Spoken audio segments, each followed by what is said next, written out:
আসসালামু আলাইকুম, সবাই কেমন আছেন? আশা করি সবাই ভালো আছেন। আপনাদের মাঝে আবারও নতুন একটি ভিডিও নিয়ে আসছি। ভিডিওটি হচ্ছে মুক্তিযুদ্ধ জাদুঘর ঢাকা। তো ভিডিওটি মনোযোগ সহকারে দেখতে থাকুন।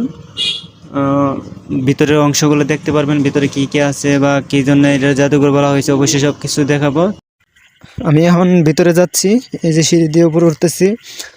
আর অবশ্যই এটা ভিতরে ঢুকতে গেলে একটা টিকিটের দরকার।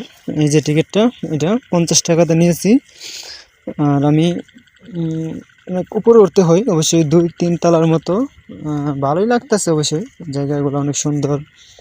খারাপ মানে দেখতে অনেক ভালো লাগতেছে। আর ভিতরের অংশটা তো আমি দেখি নাই কোনো সময়, অবশ্যই আজ এই মাত্র ফার্স্ট টাইম যাচ্ছি, তো তার জন্য অবশ্যই সবগুলা দেখানোর চেষ্টা করবো। তো দেখতে থাকুন পুরো ভিডিওটি, আশা করি ভালো লাগবে। আর এখানে টিকিটটা জমা দিতে হয়, তারপরে ভিতরে ঢুকবার জন্য অনুমতি দেবে উনি। তারপরে আমি ভিতরে যাব, আর সবগুলো জিনিস আপনাদের অবশ্যই তুলে ধরার চেষ্টা করব। তো দেখতে থাকুন পুরো ভিডিওটি, আশা করি ভালো লাগবে। তো আমি ভিতরে ঢুকলাম।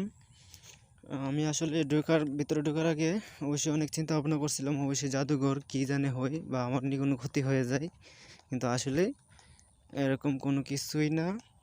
দেখতে পেলাম অনেকগুলা ছবি দেয়ালের মধ্যে টাঙানো, আর কিছু আদিকালের জিনিস গ্লাসের ভিতরে রাখা হয়েছে। ও মা, আমি তো অবাক, কি ভাবছিলাম আর কি হইল।